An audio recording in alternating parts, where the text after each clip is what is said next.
going on, guys? We are on New Comic Book Day Eve. Yes, that night before the New Comic Book Day, when everyone's rushing to the comic book stores. But we are going to talk about that Comic News Weekly. This is that live stream with the panelists where we're talking about some great comic news headlines, and we're going to have a panel discussion about these headlines. But before we get into it, let's introduce the members of this show, starting with another YouTuber himself, Comic Man Andy. What's going on, buddy?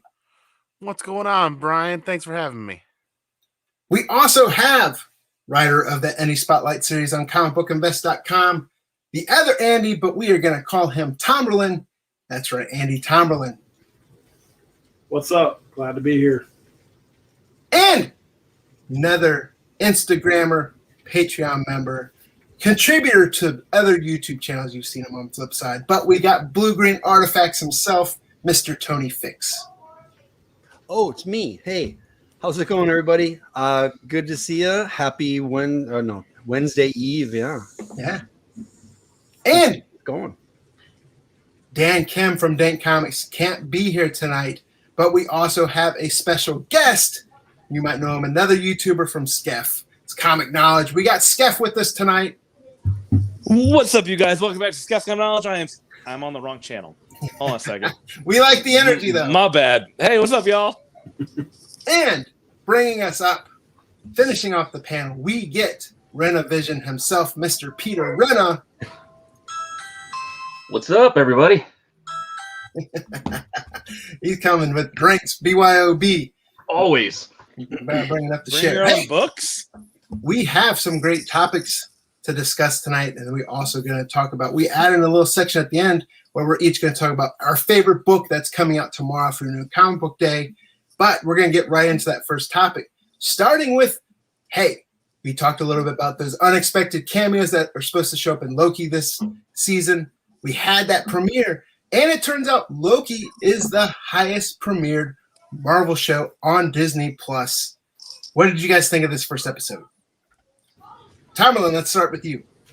All right, I got to eat my words from last week because I was so against this. It was not even funny. But after the first one, like, all right, I'm in for another one. I'm in. So, I really don't have anything bad to say about it. I can't wait to see how it actually all plays out, to be honest.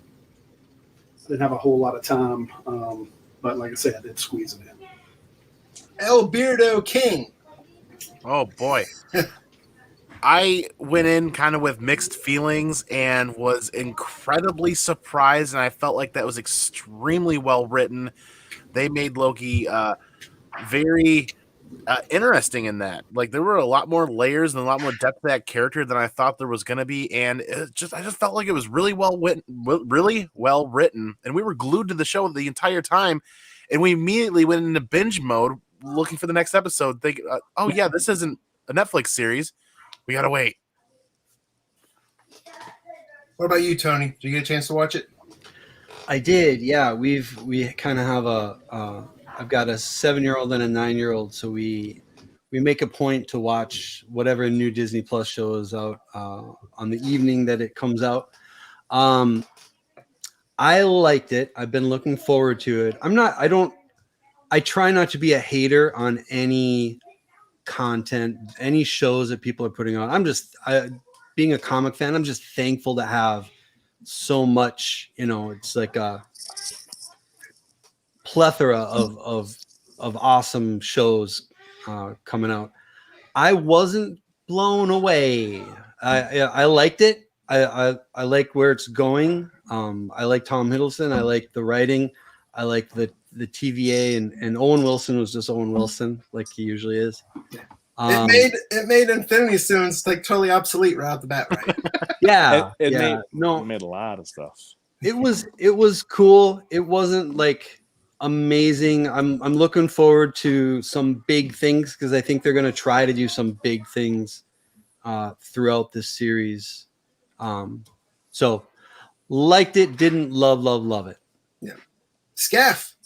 I thought Loki was low-key amazing. It was really good in the concept of what they're dealing with in an overarching story-wise of this is Loki from like 2013 being thrust into this weird dimension where nothing matters, and he saw his entire existence mean nothing.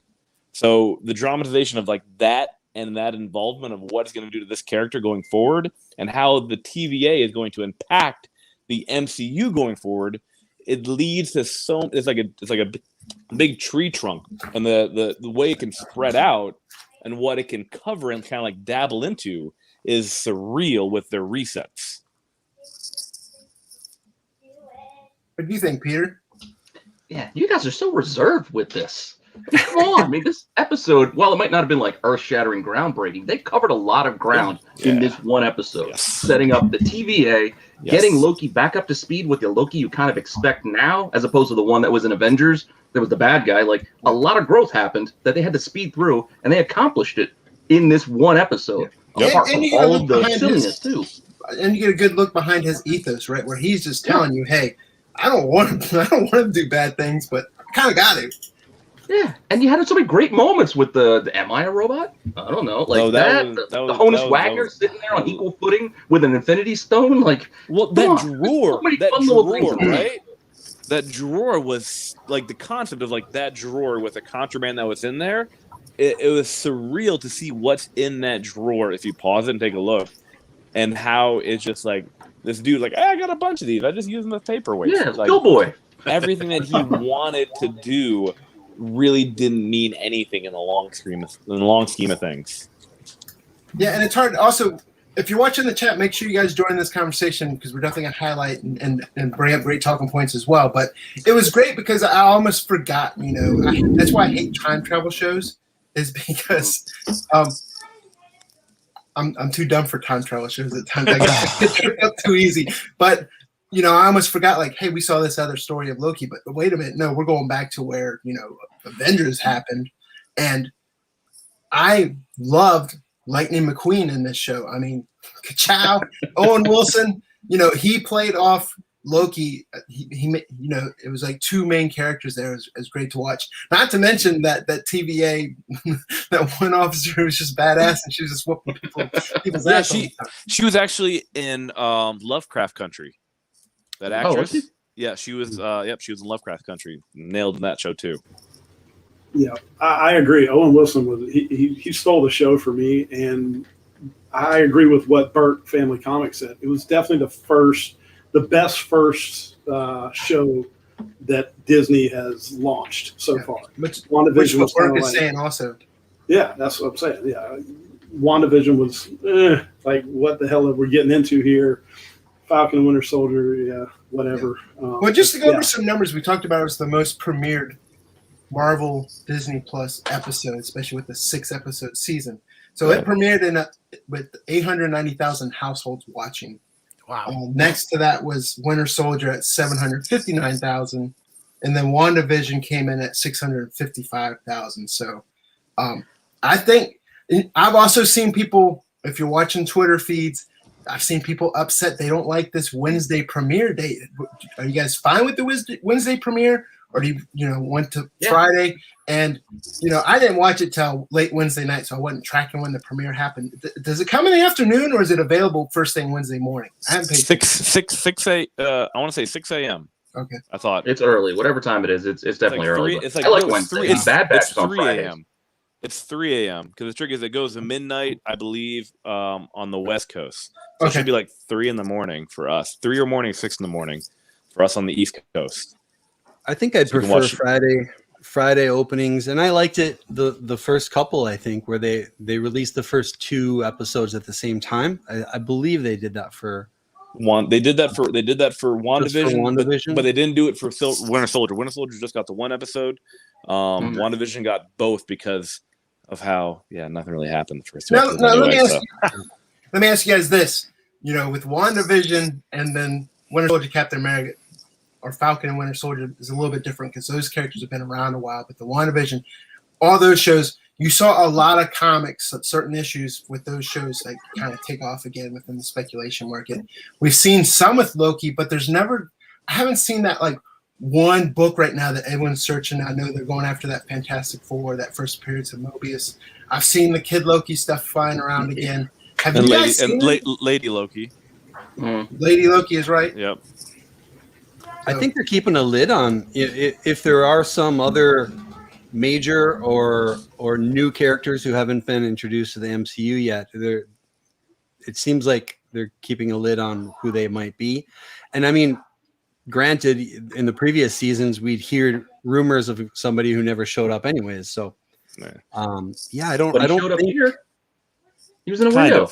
No, they specifically said in an article following that like that is not the character going to be in the show. Like that's what they said, at least for that. But yeah, they were hinting that they were talking about a horned character, as in Loki himself or something like that. Yeah. So interesting. Like I don't know how much we can do spoiler wise on here. I don't want to give away too much. Yeah.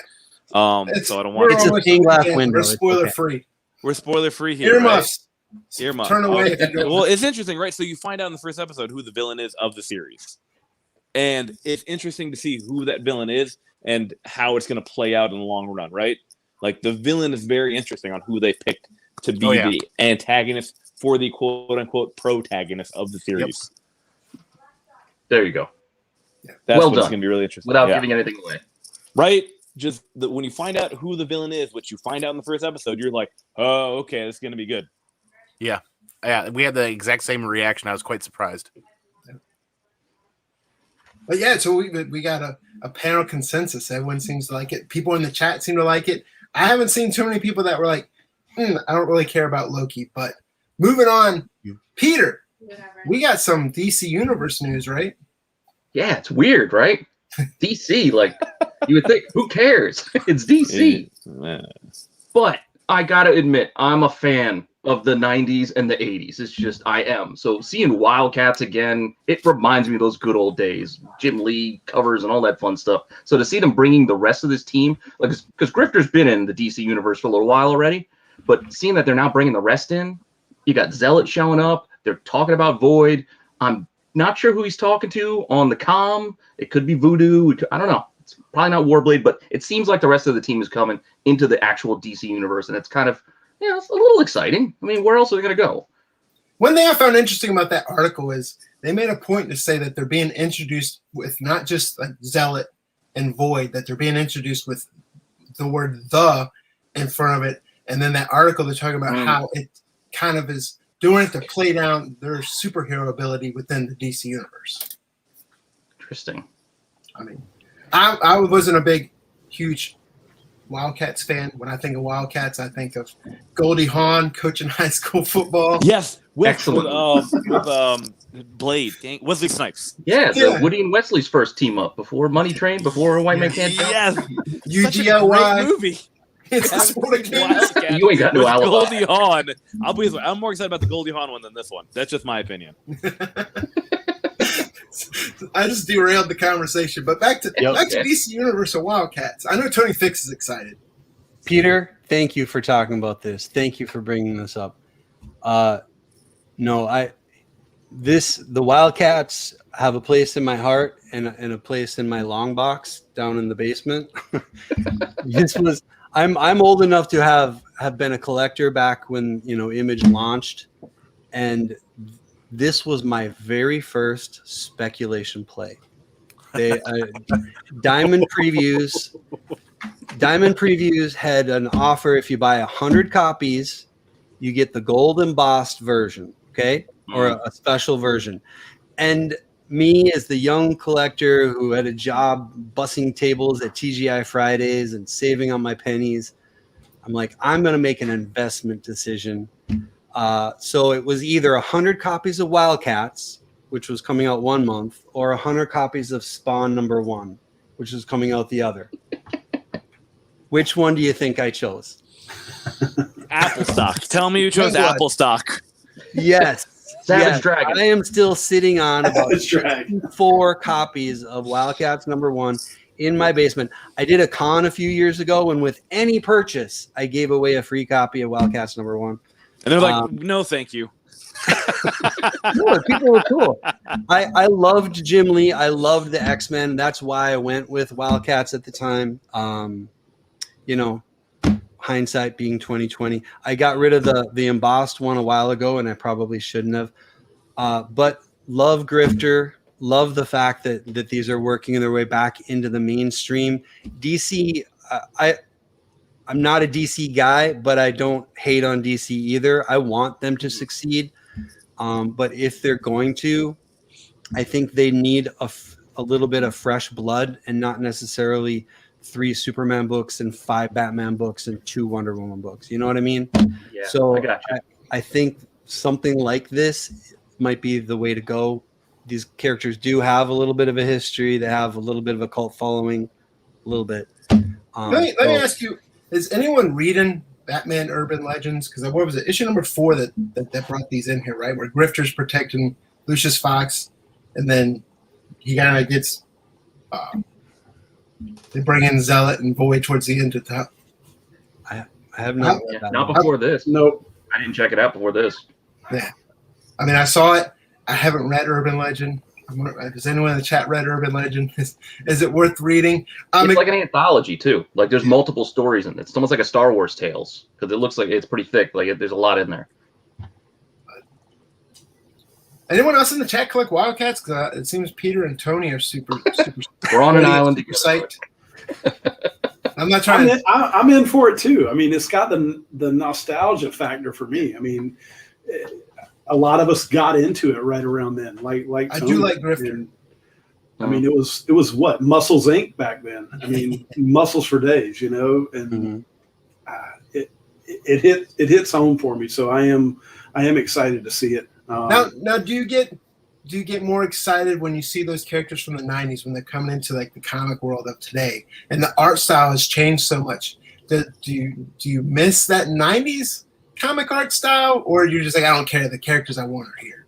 Exactly. I mean, I think it's more about the characters, I mean, you're definitely going to have a different style now than you had then, but it's about the characters for me, Granted, Jim Lee, like you said, back in the day, on those guys that was tough to beat for me. I grew up on it, and I'm like Tony. I got a box of them back here somewhere. Placeholders right now, but you never know down the line. But I'm all about this one for sure. What about you, Skeff? I'm not a fan. I'm not a fan. Well, this is what I was going to ask you. I'm just listen. I am the new kid. I'm the new kid on the block in this regime of comic knowledge in here. So being the new guy is just like WildCATs, Jim Lee. I flip through it. I'm like, cool, and then I move on. It's just one of the things where I'm just like, you didn't have to debate whether you wanted to cut out that image coupon out of your issue 2 mail away to image 0 or not. But do I do it or don't do it? I gotta get more than one. I wasn't even part of the conversation. So it's one of the things where like I did know about the DC, them coming into it, and at this point, whatever DC can do to help their brand and maybe like create some new entertainment, I think is a great thing. Like DC being successful is good for Marvel, which then makes me happy. So that is how I kind of want it to go. Yeah. So if it can gain traction and bring back the nostalgia that people really enjoy, then I'm all for it. But as a fan, I'm not there. I'm good. I'm okay. I'm good. I like my Ghibli, and yeah. I think Chubby Pop Chaser, who just had that comment down below talking about Pitt, I kind of put all those in the same category. Yes, Pitt, Max, Pitt, yes. Wetworks. Wetworks was great. I mean, they're even I mean, Savage Dragon and Spawn are really the only ones that have kind of survived the publishing arena since then. But there's a generation of comic collectors who don't know anything about the original lineup from Image. Right. And you can modernize it. You can, or just bring it back in all its glory with all the embossed hollow foil, glitter covers, whatever. It's Valiant.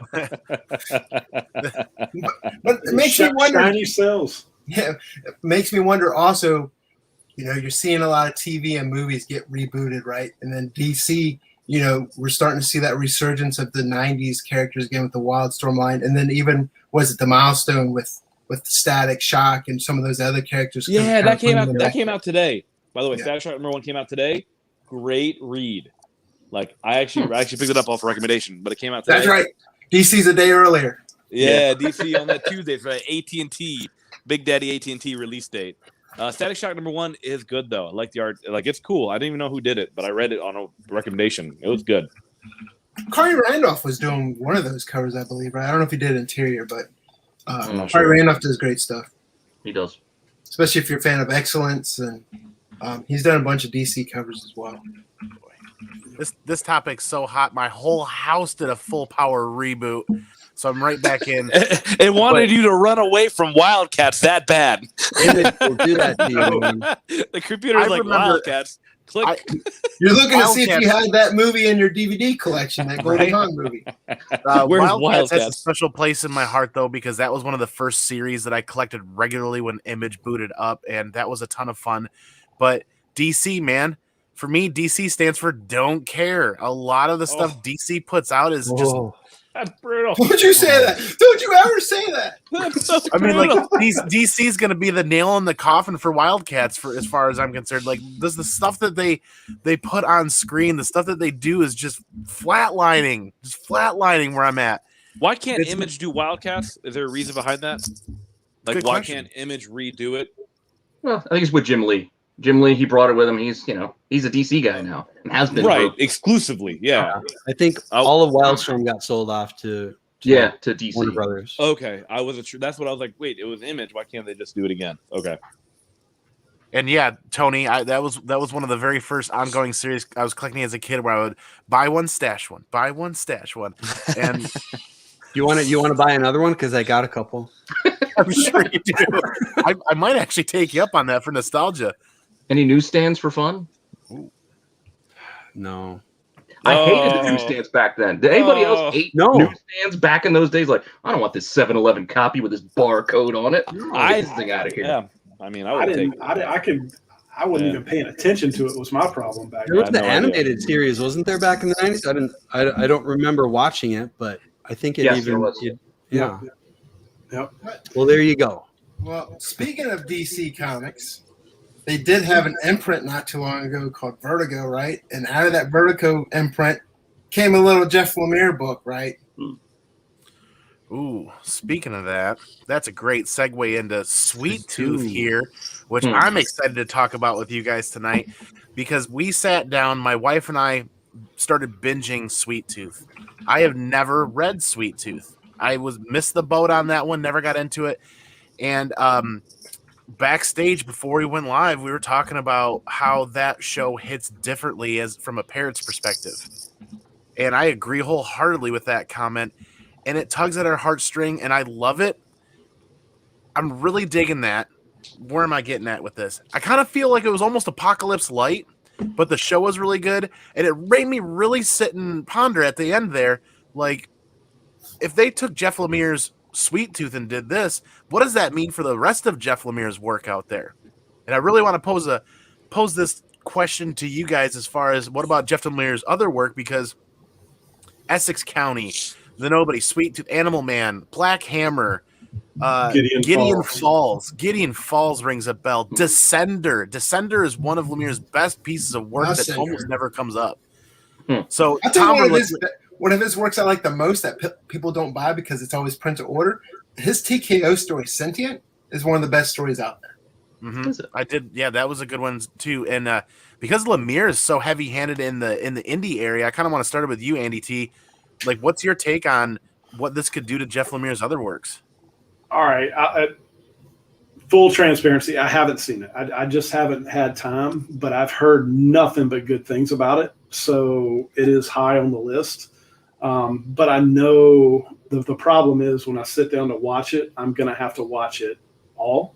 So I got to have enough time. I love Lemire. I mean, I think he does some great stuff. And I think it, like you said, this opens the door for everything. I think Gideon Falls is the next one that I really want to see, because it'll be different from this one for sure, but I think it'll show he's got range. You know, he can do anything. Yes, 100%. I do agree with that, Millar. I can. A lot of people are I can see liking that a Black lot. Hammer to be next also. Yeah. I am really looking forward to it, though. Yeah, that's my wife talking about. I saw the kid with the antlers and I was out. She was like, "Yeah, this looks dumb," and I was like, "She doesn't like anything." Yeah, She likes you. Yeah. I I'm will glad I have to don't have check. antlers then. I'll report back next week after I had to eat my crow on Loki. So I'll report back next week. But yeah, no, I think the future is really bright for Lemire, and if you can find his stuff cheap, some of those first issues, I wrote about it at CBSI like 2 days ago. Gideon Falls, you can get a first print for like $25-$30 right now.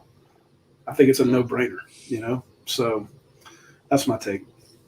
Awesome, man. And bouncing from you, let's bounce down to Skeff now, being complete with the series, right? You've seen everything? I have seen everything twice. Yeah. Ooh, it's really good. Yeah. Well, the second time I kind of skimmed through it. I picked my favorite episodes, mostly the Big Man episodes. Those are my favorite. Just everyone. That actor's awesome. Yes, he's the same actor that was in Game of Thrones. If you remember Game of Thrones, yes. Yep. And he's legit 6'7", like 330. Like he is a beast of a human. That helps a lot. But Sweet Tooth, I don't know. It's hard to start. It's the first thing I probably should say is that Sweet Tooth the show and Sweet Tooth the comic, not the same realm of anything. Like they take the. So why are we giving Lemire all the credit then? Because he came up with the dude with the antlers and everything, and they went from there. It's the screenwriter, man. Right. So it's just the Downey probably, but if you've read the comic and you've seen the movie The Road with Viggo Mortensen, the Road in the comic very similar, very sad, depressing kind of story about a boy who starts out with like just sadness and taking them on the like. It's just a much tougher read, and the show has a lot more hope and a lot more brightness to it. Yeah.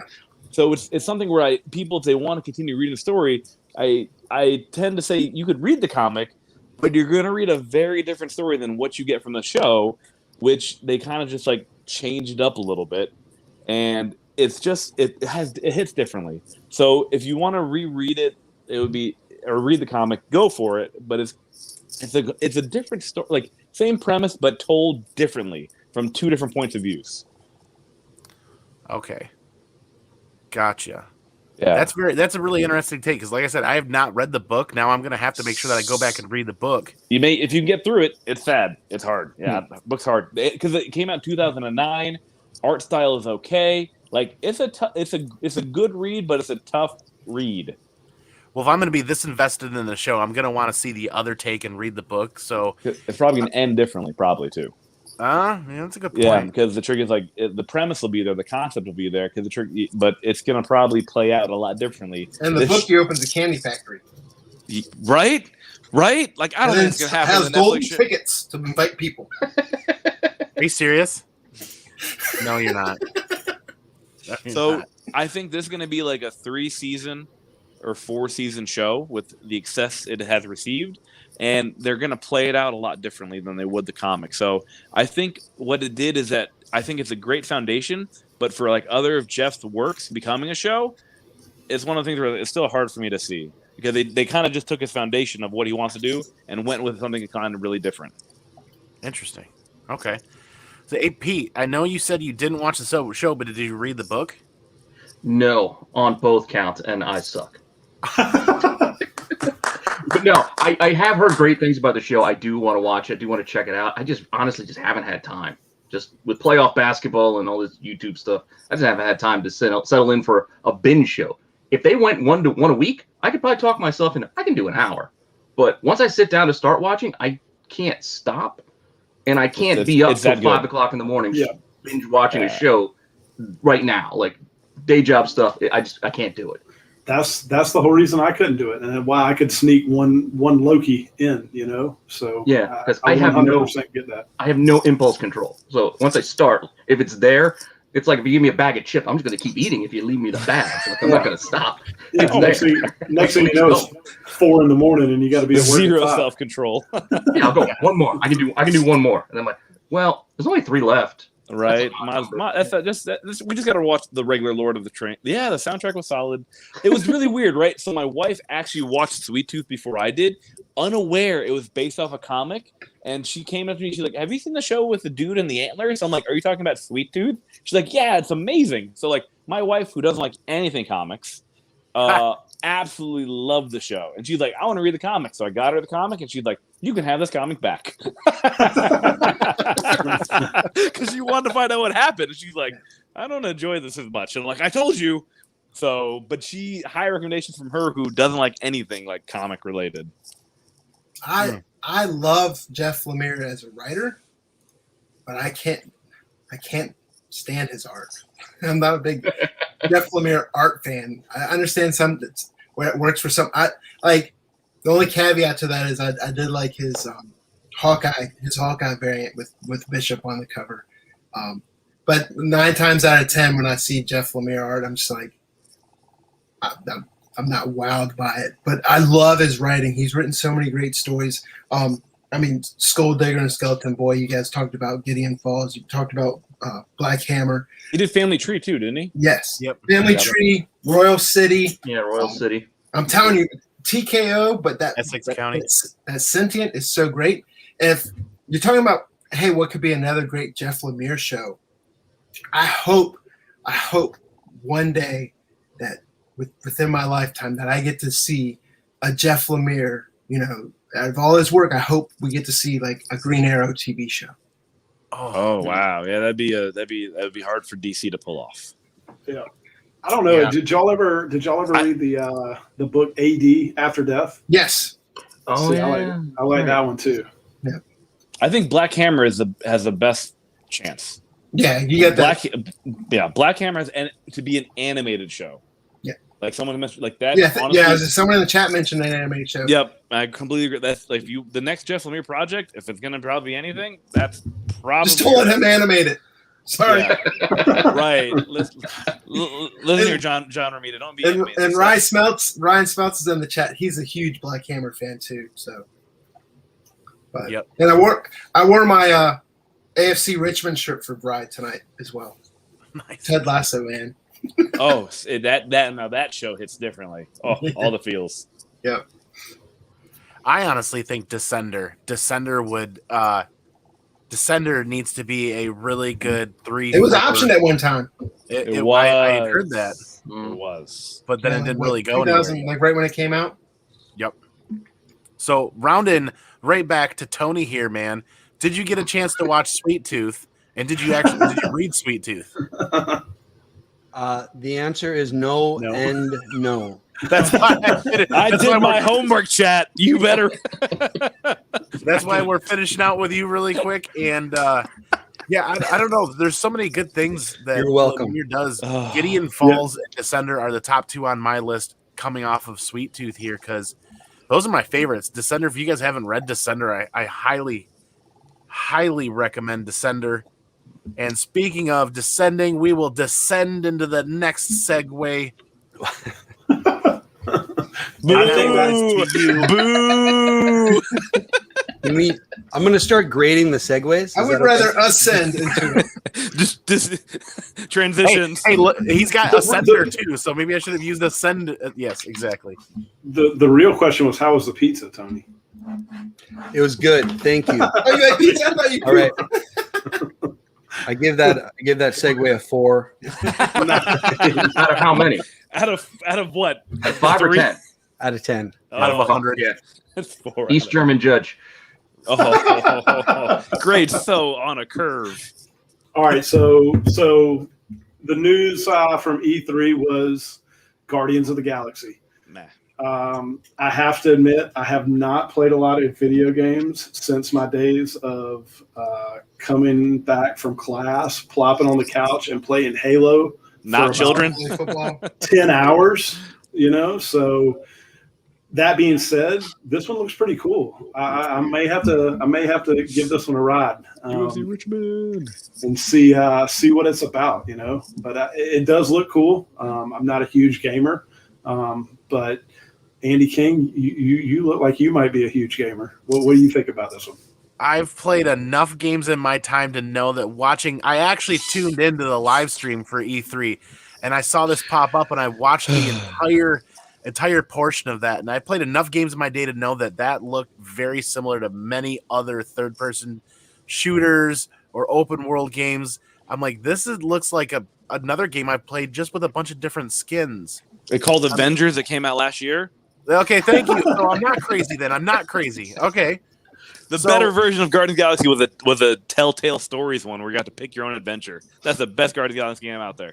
Okay, so that proves that I'm not crazy because I'm sitting here staring at this and I'm like, I feel like I've seen and played this before. And then I moved on to something else I had forgotten about it. So would I play it? I probably would check out the storyline because I'm a big fan of Guardians of the Galaxy. And I think it'd be pretty neat. But as far as replayability, I don't think that's going to be super high. Yeah, and that just shows how out of the gaming loop I am, I guess. And Skeef, you seem to be in it, so what do you think about it? Oh, I am aware of it, but this busy man doesn't play games no more. I just watch people play the games. So, like, I kid you not, like, when the Avengers came out, I'm like, that looks cool. My buddies bought it. I'm like, what a waste of money. I'm gonna go to YouTube, watch people beat it, see what happens. I literally just watch cutscenes. That's how I figured it out. It's just watching cutscenes is like a little mini movie. It's a win. You skip everything. You save $60. You find the same feeling at the end. But the Avengers game was like you got to pick characters, you play them out, and use their abilities.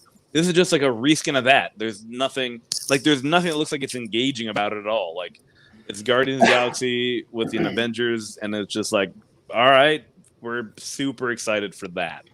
So yeah, I'm hard pass. Hard pass. I won't even watch the cutscenes unless Groot says more than 3 words.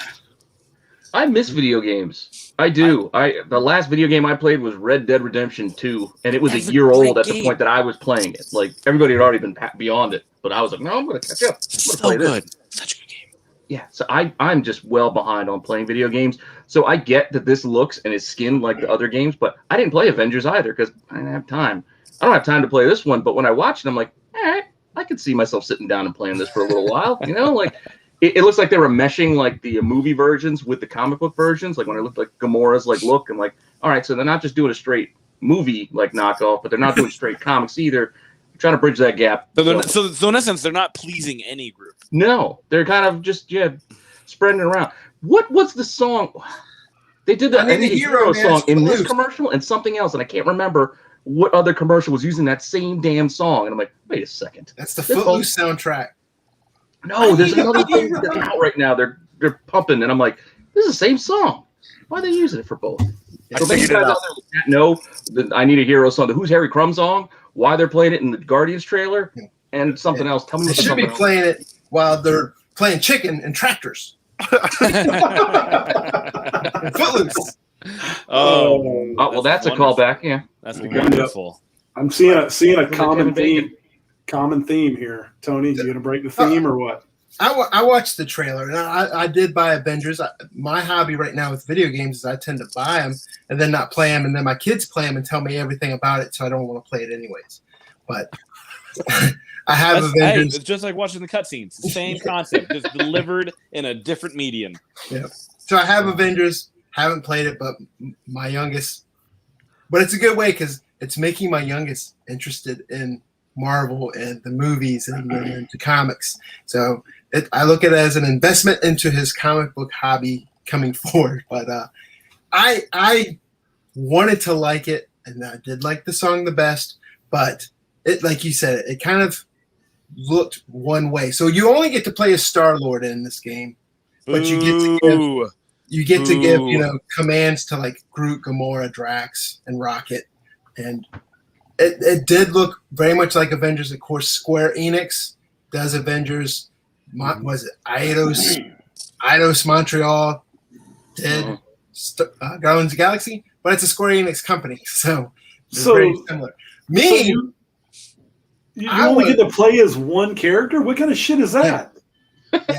Play. If you guys, I kid you not, the Telltale Stories one probably so much better. Yeah, I like the Fables Adventures. one too. Yes, the Wolf Among Us. They're gonna redo that one finally. They're finally gonna. I want them to bring back Marvel Ultimate Alliance games. Those were the best games where you got to play as. Those are the fun. roster was almost Diablo style, where you switch members in and out and do missions. And I think they had a newer one on the Switch, but Marvel Ultimate Alliance 1, Marvel Ultimate Alliance 2. It was to a point where if you even tried to get it on PlayStation 3, PlayStation 4 until they put it in the digital store for a while, that old ass game you were buying used for like $50 or $60 because it was that popular. Well, remember like Marvel vs. Capcom?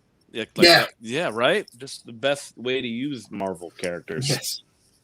Street Fighter. Capcom characters. Brian, Tony, I'm kind of with you guys. I way too busy, but I kind of treat games like I do books. I buy books that I'd love to read, even though I don't have time to read them, and I buy games that I'd love to play, even though I don't have time to play them, thinking that someday or whatever. Yep. We'll break them out. So I have the major Marvel games. Just like, I mean, I'm gonna go watch whatever Marvel movie they put out. I don't really care. I'm not enough of a gamer to be able to say this game sucks and this game is awesome. I'll say it for you. It's going to be terrible. Well, I'm looking forward to the visuals, just having everything take place in space. I think is going to be pretty cool. If I liked any game that was more MMO type stuff. Did anybody play that? There was the what was it called? Marvel Heroes. It was Yes. It was written by Brian Michael Bendis, and it was supposed to be like very Diablo style. I was in on the beta even, and it just never really. I mean, I had friends trying to play it. We had here's gamer stuff for you. We had Ventrilo servers, chat servers set up for it, so we could all talk on it. Oh wow, yeah. And going in there, and it was good. And then it ported over to it was PC. They finally came out with Mac, and then they ported over to console, and then they shut the servers down. Yeah. After you spend a bunch of money on whatever content, I got my cape. Great. It all just completely disappeared. One thing I would love to see from Marvel games is, I really do. I think games are definitely they're branching into. They're so similar to movies now. Yeah, and there's similar budgets. The best ones are, I think, the dominant media companies in 20 years are going to be gaming companies. They make way more money than a lot of movie studios do. If the game is successful, yes. Otherwise, if they have a successful series of games. Death Stranding will never be seen again. Yeah. But Activision trying to take great games and make them into movies like World of Warcraft, they suck. Yeah, Take-Two, Activision, Blizzard, EA, those companies are going to be killing the movie companies a while from now. And I think Marvel should figure that out and bring these games under the Feige umbrella a little bit. Not that he should make them, but he should have some producer type. Yeah. Pay the actors. Canon. I mean, the MCU canon. Yeah. Pay Chris Pratt to record the sound or the script for it. Have the real actors voice some characters. Bring in little Easter eggs, things that from the MCU. I'd like to see more of that, because some of these, either they're a big hit like the Spider-Man games have been, or they're just kind of forgettable.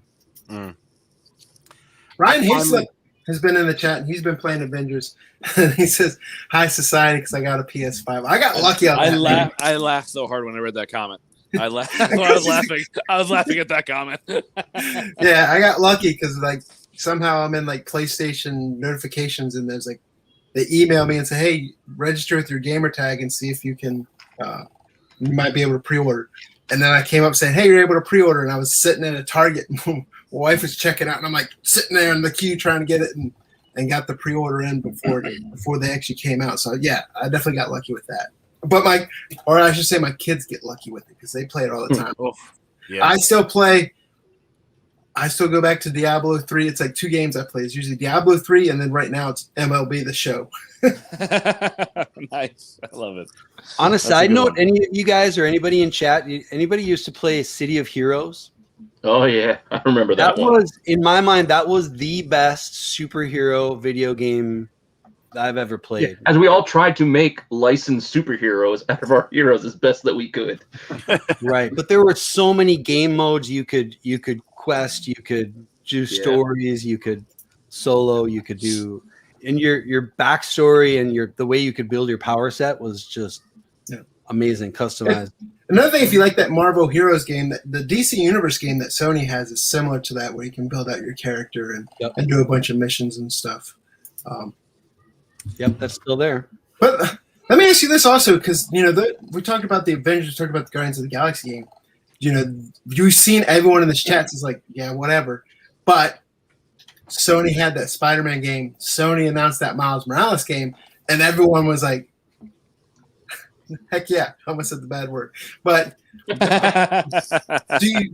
do you think it would be different if, say, the same Sony developer that did those games were making these games? Or do you think it has to do with, hey, the team just doesn't resonate, or the gameplay? Or I mean, I understand it's probably a bunch of different variables, but I think it's... No, I know Miles is more popular than Guardians, but... Yeah, but I think it's about the age group, too. I mean, yeah, that age group is who's playing those games. It's not a bunch of guys like us sitting around playing those games either, for the most part. I'm not saying that it doesn't happen, but, on the bigger level, I think that's where it comes from. They don't care about this whole big game, but you put like one of the members as a skin in Fortnite, and they're all over it. Yeah, you know what it is? Right. Marvel just needs to make exclusively Fortnite games, and they would be fine. You know what I mean? Just make Fortnite and what's the block? Minecraft. Thank you. Roblox. That's how I don't play those. Good. Highlight dollar. Yes, that's a good He's one. talking about the great games of the day. Yeah, that made me think about. Anybody remember the Contra code? Up, down, left, right, left, right. Yeah. I got a master lock that you can get into my Bases crawl loaded. space doing that. oh yeah. Crawl in my crawl space. So I'm finally figuring out the other thing that's kind of bugging me about this game. And if we go back to this picture and we look at all of the characters besides Groot, Esther Drax. Yeah, besides Groot, each and every I mean, every one of the characters they all look terrible. Each and every one of the characters is just different enough that this looks like the lineup for the adult film parody of Guardians of the Galaxy. That's the stunt double. It's the Chinese knockoff. It's the Wish Vision. It's like, what version? Hey, let's tune in for the saviors of space. Nailed it. Boom. That's the other thing that was really killing me about that. Is like, one, I felt like I played the game before, and two, this is like like an adult film parody cast lineup here with Uncle Fester. Yes. Yeah. Painted green. You can't unsee that now. No, hell no, you can't. Hell no, you can't. Looking forward to still it. in. We still buying it. We mentioned at the beginning of the show, it's New Comic Book Day Eve, unless you're lunar distribution, right? I bought books today. Yeah. New comic book day for me on a couple of things. With those books included, because we're going to still continue, even though they come out on Tuesday. Let's just fantasize that all books come out on Wednesday. Let's go around and say which one book are you guys most interested that's coming out tomorrow? And Tomerlin, let's start with you. Seven Swords. I'm really, really looking forward to that one. Aftershock book. They're back. They're getting that momentum back again with some great books. Yeah, they're putting out good stuff. I mean, it's not doing much on the secondary market, but I'm looking forward to that one. The Last Musketeer. Yes, I agree. The Last Musketeer. He's out there recruiting all these badass swashbucklers. Like that's my speed. So I'm in on that, and I'm ready to check it out. Awesome. Welcome from Chicago, Jeff. El Beardo King. So don't just judge a book by its cover and automatically think I'm going to pick Berserker, because I always do that. I'm not picking a Berserker tomorrow. Oh, I get the joke. Yes. I'm looking forward to Time Before Time from Image Comics. Declan Shelvey. I'm a big fan of Declan Shelvey, and the first issue from the series was actually a lot of fun. A little bit of time travel, a little bit of fighting the Syndicate. I like where this could potentially go, so I'm going to see it through the next story arc. So I think Time Before Time is the one I'm really looking forward to tomorrow. What about you, Skev? Oh, mine's an easy pick. Easy pick. Nottingham #1, 4th print, and Nottingham #4. hands down, what I'm looking forward to picking up tomorrow. You can, and for those that aren't aware, they got what issues 1, 2, and all of them are coming out with additional printings tomorrow. They all are. Number runs of Nottingham #1 first print, around $60 for recent sold listings, and then 2, 3 all sold out additional listings. But I am really looking forward to picking up issue #4. The Nottingham series actually pre-ordered. I like, this look cool. Yeah, and then it's been a fun ride, and secondary market, not complaining about that at all. But it's been a fun read. So I'm looking forward to issue #4 tomorrow, and then like for my little asterisk Venom, mostly Nottingham. Nottingham is good, no doubt. PDP. Well, I'm a Star Wars guy, so I'm looking forward to Star Wars book. And tomorrow, I think it's Star Wars Adventures 5. And there's a pretty cool 1 in 10 incentive that I don't know if I'm going to pick that one, but I'm going to try to find it. If not, I just like the regular book. It's probably the best read. Star Wars 14 I should have. Let me ask you this, because I've gone on the channel and said, and Andrew and Tomlin shares the same opinion. High Republic's good, right? But I'm more of a fan of the High Republic Adventures. Do you have a favorite? Character or the two? I'll just say the two. If you were to say, hey, I'm totally on board with you. Adventures has been better than the regular High Republic series. Though I am a big fan of Kevin Scott, but just that regular series it wasn't hitting yet for me. It's just a little too slow roll. Yeah. Marshawn Rowe. Absolutely. Tony Tone. Yo.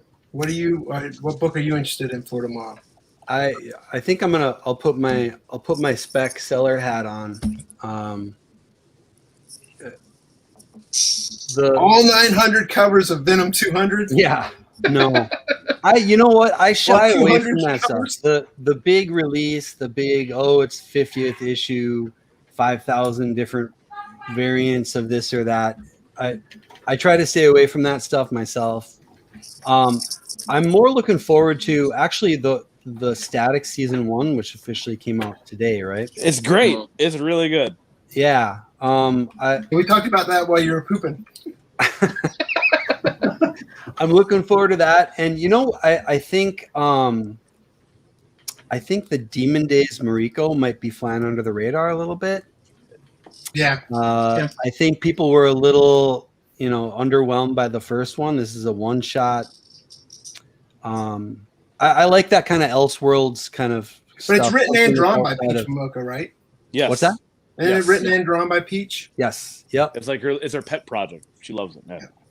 How's she have time for a pet project? She's doing like 20,000 covers a day. Who knows at this point? She's making the millions. We're just enjoying whatever she's doing. Yeah, it hides most of the characters in high grass, so that's it. It's got to have some grass. Just throw some high grass in there, as Mike Merlo would love to comment on. Oh, Mighty Valkyries. That's what I should have meant. I think that one's very much under the radar. I like the idea of that team as being used down the line, and I think it's being really underordered. So we really need to think about what one book means to you, Tony, because we just wait, you're giving us a pull list. I changed my mind. I know. I'm gonna change my mind. Yeah, we'll take mine back. I take mine back now immediately. Oh, you gave 2 as well, Skip. You mentioned Venom in yours. I know. I did. That's all good. Snuck an extra in. Hey, I slide it in there. The one book that I'm interested in, and I might make a couple people angry in here, is I'm looking forward to Nightwing number 81. Since Tom Taylor has taken over Nightwing, love this series, and I'm going to go on to say, as much as I love James Tynion's Batman, I love Tom Taylor's Nightwing, although it's only been, 78, 79, three issues going into the 4th issue. I love Tom Taylor's Nightwing better than I like Tynion's Batman right now.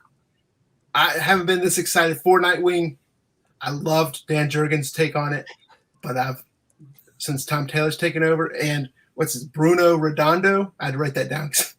No disrespect to them, but they teamed up on Suicide Squad. They teamed up on some other great series together. If you're not reading Nightwing right now, definitely pick it up. At least pick it up in the trade. And you're starting to see issue number 78 taken off on the secondary market as well. Oh, yeah, that's right. Tom Taylor doesn't get a lot of respect. Like, Tom Taylor's awesome. Like he needs a little bit more love. Yeah. 7 Secrets is great. Injustice, Deceased. Everything he's been writing has been awesome. Like, I think his name is gonna start ringing out a little bit more the more he writes, because awesome guy. And with that, Andy, that's gonna bring us to what? One more thing, right? All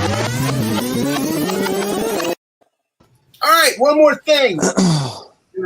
Each person in the panel is gonna tell one more thing that they have to talk about, whether it's their channel, whether it's their website, whether it's what they ate for dinner, how much they hate Greek yogurt. Either way, we're gonna... Tomberlin, let's start with you. What do you got for us? Oh, I guess he's on mute. Oh, damn, rookie mistake. Suns in 4 is what I was trying to say. If you haven't seen the video, the Denver fans, Yes, Suns fans, that dude Suns in 4. They didn't have Jamal Murray. What do you want him to do? Just watch the video, man. Yeah, watch the video.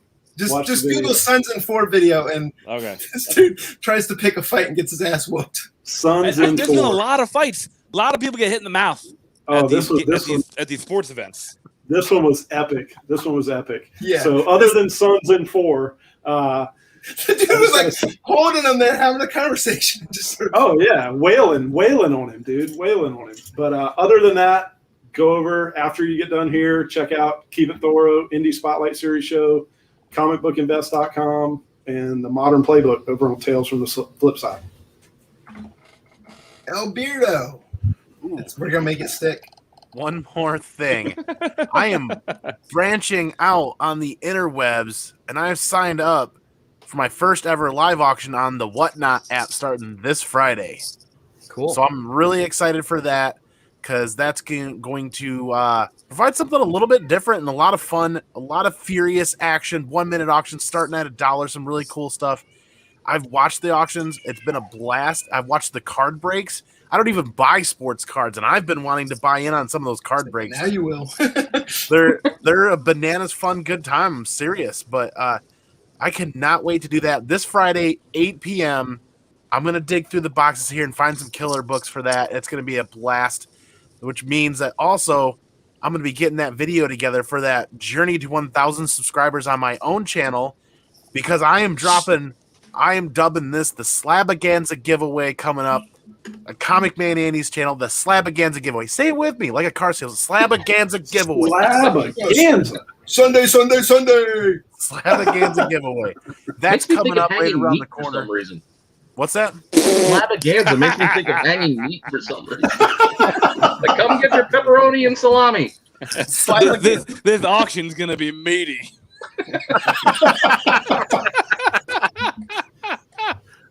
And that Whatnot app is a great segue to my brother down here, Skeff. Oh yeah, hi, hello. So I'm also venturing out into the interwebs to, I don't know, I'm on Whatnot Saturday night at 9 p.m. for a live auction as well. So I'm going to do that and see how it goes. I'm going to watch Andy's, learn from it, and hopefully to try to see if I can figure out how to do this properly. So I have that going on. I'm about 80 subs away from 3,000. So if you want to go ahead, jump on up over there. I'd greatly appreciate it. But other than that, yeah, I got a live sale on the Whatnot app on Saturday at 9 p.m. Eastern, so it's going to be a lot of fun.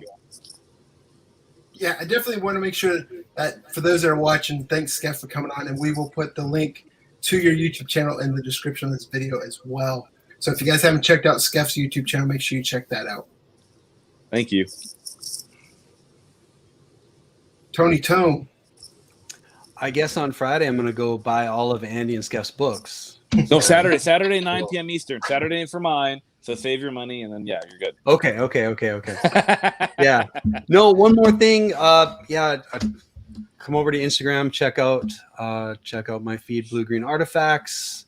Come to Tales from the Flip Side with Andy up above me, and check out the Modern Playbook, the Dealer Flip Side, some roundtable stuff. And come on over to eBay and check out my 1,500 plus live listings and help pay my my kids' college tuition. He's not even kidding, people. Go to his eBay. It's bananas. He has so many books. BANANAS.